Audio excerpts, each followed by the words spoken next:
NEC Section 230.2 discusses the number of services. In general, a building or structure is permitted to be supplied by only one service. There are several exceptions to this rule.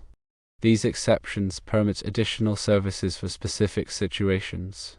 Having multiple meter feeds serving the same tenant space, even if isolated by firewalls, generally violates NEC Section 230.2 unless one of the exceptions applies. Let's delve into these exceptions in more detail, examining them to determine the conditions under which multiple services would be permissible. Firstly, emergency, legally required standby, or optional standby systems are permitted.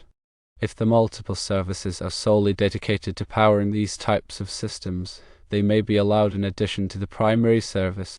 For example, if one 200 amp panel is connected to an emergency generator that is legally required, then that would be an exception. The code distinguishes between these three types of standby systems. Emergency systems are essential for safety during power outages, while legally required standby systems are mandated by codes or regulations. Optional standby systems are for user convenience and are not life safety related. Secondly, fire pumps are a potential exception. If a dedicated service is installed solely to supply a fire pump, it can be installed in addition to the primary service.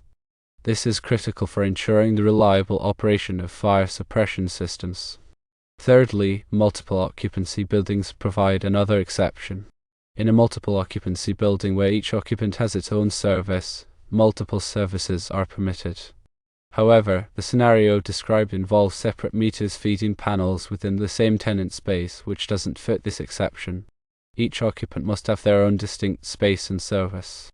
For example, a strip mall with several distinct businesses would be an example of multiple occupancy. Fourthly, capacity requirements can allow multiple services. If the capacity requirements of a single service exceed what is practically or reliably available from the utility, multiple services are permitted. This exception is rarely invoked unless the load is exceptionally large. Fifthly, different characteristics can justify multiple services. If different voltages, frequencies, or phases are required, multiple services are permitted.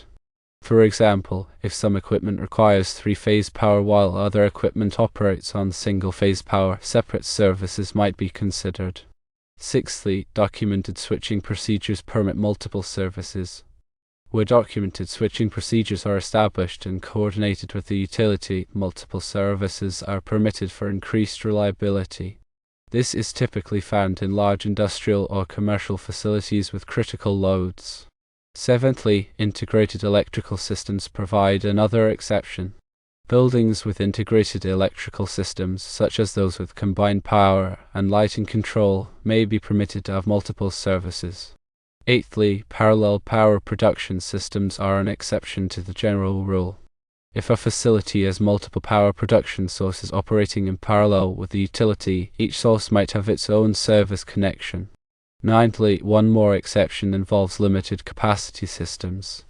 For installations with very limited power requirements, such as small cell sites, multiple services might be allowed. Tenthly, the final exception allows for specific purpose circuits. If a separate service is exclusively used for specific equipment or functions, such as electric vehicle charging stations, it may be permitted. In the context of the described scenario, with two separate 200 amp panels within the same tenant space fed by separate meters, none of these exceptions appear to apply. The fact that the panels are isolated by firewalls within the same tenant space does not change the fundamental requirement that a single tenant space should generally be served by a single service. The use of firewalls primarily addresses fire safety and does not create separate occupancies from an electrical service perspective. The 120/208 volt three-phase service coming into a 600 amp disconnect feeding a meter stack is a common configuration for multi-tenant buildings. The code requires careful consideration of how the electrical system is divided among the tenants. It's designed to prevent situations where a single tenant could inadvertently overload or tamper with the electrical system in a way that affects other tenants or the building's overall safety. Here's a closer look at the relevant code sections and considerations. NEC 230.2 focuses on the number of services. The general rule is that a building or structure shall be supplied by only one service.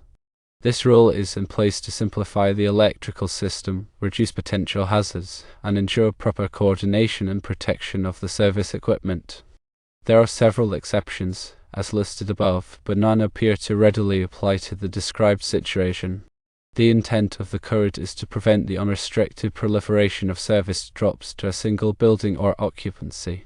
This is to ensure that in the event of an emergency, such as a fire, the fire department or other emergency responders can easily identify and disconnect the electrical service to the affected area.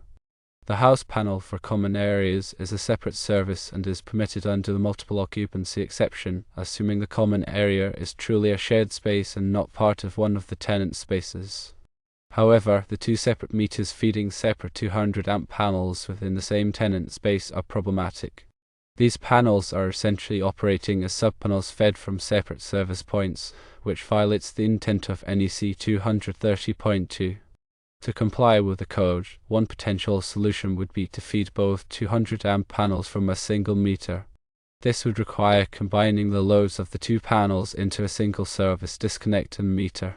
The tenant would then be responsible for distributing power within their space using subpanels as needed. This configuration ensures that the entire tenant space is served by a single service, complying with NEC 230.2. Another option, if applicable, would be to reconfigure the tenant space into two separate occupancies. This would require physical separation and independent access for each occupancy.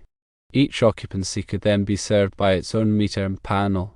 However, this option would likely involve significant architectural modifications and would need to comply with all applicable building codes and regulations. When reviewing electrical plans, it's crucial to verify that the service arrangement complies with NEC 230.2 and all other applicable code requirements. Electrical inspectors will typically scrutinize multi-tenant service arrangements to ensure they meet the intent of the code and provide a safe and reliable electrical system. Furthermore, it's essential to consult with the local authority having jurisdiction AHJ to clarify any specific requirements or interpretations. The AHJ has the final say on code compliance and can provide guidance on how to address specific situations. In summary, the scenario described likely violates NEC 230.2 because it involves multiple meter feeds serving the same tenant space. To comply with the code, the electrical system should be reconfigured to provide a single service to the tenant space, or the tenant space should be divided into separate occupancies. Careful consideration of the code requirements and consultation with the AHJ are essential to ensure a safe and code-compliant electrical installation. Remember that electrical codes are in place to protect people and property from electrical hazards. Adhering to these codes is essential for ensuring a safe and reliable electrical system.